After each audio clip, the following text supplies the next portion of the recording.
to weight or decide and become more healthy, but it's easier said than done, isn't it? That is true. Look, weight loss is a big area.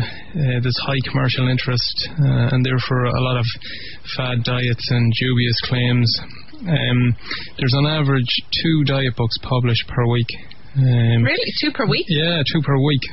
That's a massive amount of diet books. Really? And some of them claim to be revolutionary diets. And, if any one of them was a revolution, it would be the last one published. But it's a complex area. And there will never be one diet book or dietary regime that would be published that if everyone on the planet follows, they'll be in great health. It's just not the way it is. We could talk about it for numerous shows, but the bottom line is to eat the right diet for your specific metabolism, along with exercise and along with lifestyle modifications. So that's it in a nutshell. To determine the right diet for your metabolism, it's complex, and that's why there'll never be one book or one diet that if everyone follows, they're going to be in great health and weight and so on. It's because we're all different and we have unique metabolisms, and it's generally categories, but you have to kind of work out what category you're in or what type of metabolism you have and how your body responds to certain food groups and macronutrients. And for that you should consult a nutritionist who's trained in working out what type of metabolism you have and prescribing a diet for that. So is that some people can eat absolutely anything and they'll still stay nice and thin, and then others of us, if we eat or maybe eat too much fatty foods, too many sweets and biscuits or whatever, and that we just pile on the weight? Yes and no. There's other things at play.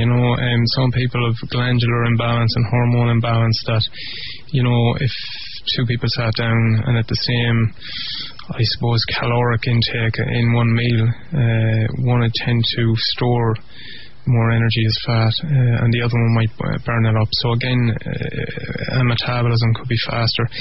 Are there people out there then, Gabriel, that eat really healthily but still can't lose weight, and they're that little bit overweight? Definitely, yeah, definitely. I see it quite a lot. So there's more to it than just follow this diet and so on. Like some people, I suppose we'll do a whole show on this metabolic typing and so on, but just to scratch the surface, some people do well on a diet relatively higher in, say, carbohydrates and lower in fat and proteins relatively, and then that's one side of the scale. And then there's other people who do really well on a diet relatively high in fats and proteins and relatively low in carbohydrates. So that's the 2 extremes of the scale. Now there's some people who are mixed, who can do very well on relatively mixed amount of macronutrients, and they're probably the type of people these days who tend to kind of not put on weight or tend to just graze through.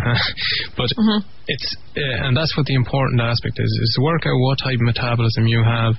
And I use a system at the clinic, works really well. But it's very important to work out what type of diet is right for you. And the origins of it is quite complex, probably based on our gene pool and how we've evolved to whatever foods were available in our environment over many hundreds of years.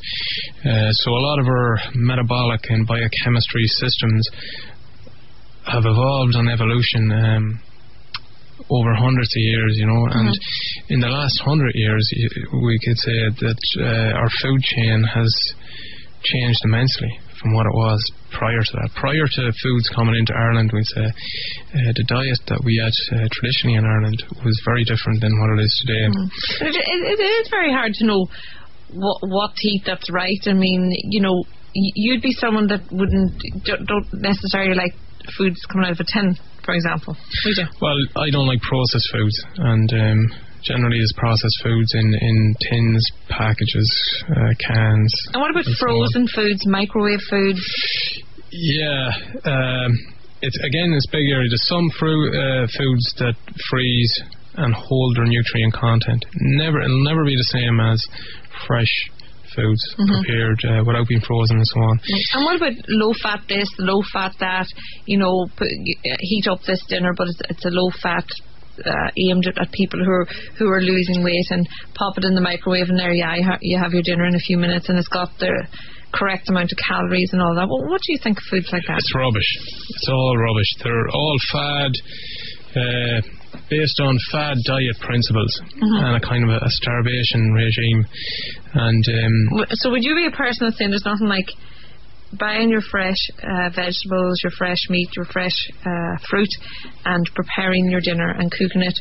I suppose what some people would describe as nearly the old-fashioned way, either in the saucepans on the range or on the cooker or wherever it is. Definitely. Ideally, if you prepare your meals yourselves from natural raw materials, real foods. Unfortunately, the way it's gone today in society, it's too fast and people don't have time and so on, so we tend to go for convenience foods. But that's why I try and structure a diet specific for the person that comes to see me, based on their lifestyle. But ideally, definitely freshly prepared meals, prepared in a more traditional way, like our stews and our broths that we made years ago are brilliant. They contain an abundance of nutrients that we just didn't account for back then, Yeah, and organic foods seem to be that little bit more expensive. But for people who are buying fresh fruit and vegetables, and obviously most households are working to a budget, and especially in the climate that we have at the moment, if they're fresh, sure, does it have to be organic? Not necessarily, does it? If you are working to there's kind of like a scale. I think organic is best because there's less pesticides, chemical herbicides and fungicides used on them, and therefore they have less toxic stuff on them, put it that way.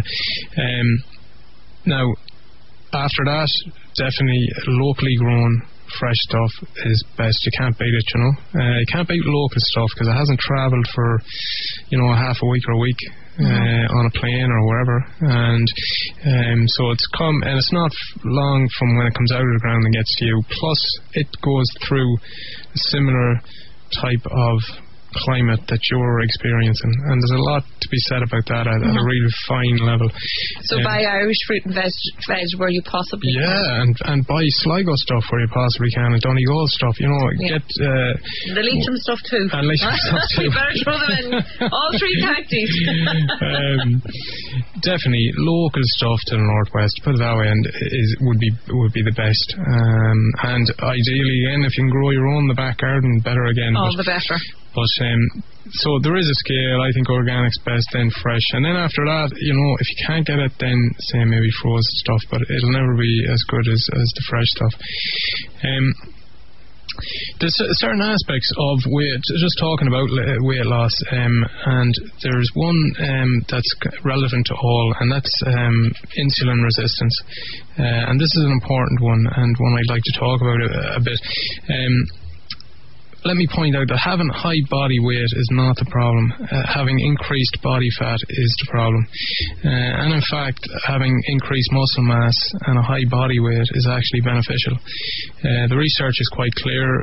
When our body fat percentage is too high, it leads to a whole cascade of effects that increase the risk of heart disease, cancer, diabetes, inflammation, and virtually every chronic degenerative disease. So there should be a great focus on helping people get rid of excess body fat. There's an epidemic of insulin resistance now in Ireland today, and insulin it's an important hormone that not only regulates sugar, but when the insulin binds to receptor sites in our cells, it opens up channels that allow not only glucose but other nutrients enter the cells. So insulin sensitivity is a very important goal for good health, and we can achieve this through good diet, exercise, and the right lifestyle choices.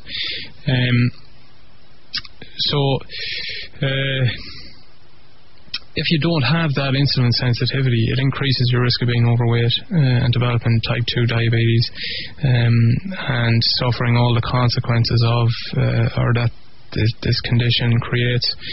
An interesting concept on the biochemistry is that, and it's shared by many experts, is that human biology gives us a propensity towards weight gain.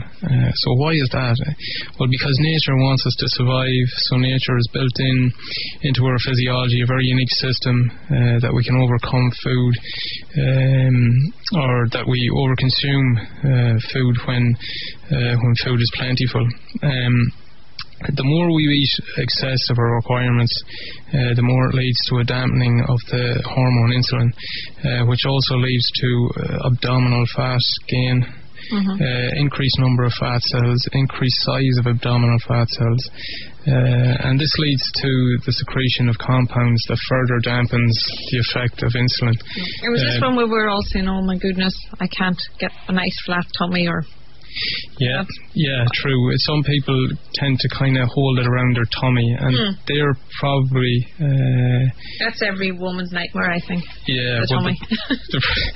They'll probably be more, I suppose, genetically geared towards developing insulin resistance. So it's something they need to... keep an eye on. But like, I hear very commonly that, you know, people come see me, I have an uncontrollable appetite, you know, and what's that about? So first off, and you were talking about low fat and stuff, we know that dieting doesn't work, deprivation doesn't work. However, a good, well thought out, individualized program can work great. In essence, what happens, we try to deprive our body from nutrition, and what happens is our brain senses that it's starving, so what it does is release very complex compounds that causes us to eat. Our brain requires a few key nutrients, oxygen and glucose, the main ones, and we have very strong built-in mechanisms that ensure adequate supply of these two nutrients to the brain. With this in mind, when one develops insulin resistance, there might be adequate glucose outside the cells, but because the cell isn't responding to the insulin inside the brain cell, there's a relative deficiency. So the brain thinks it's starving, and it stimulates us to eat food high in sugar, which is fast energy and stuff. Hence we develop sugar cravings and stuff. And it's very common for people to say that they need something sweet after dinner.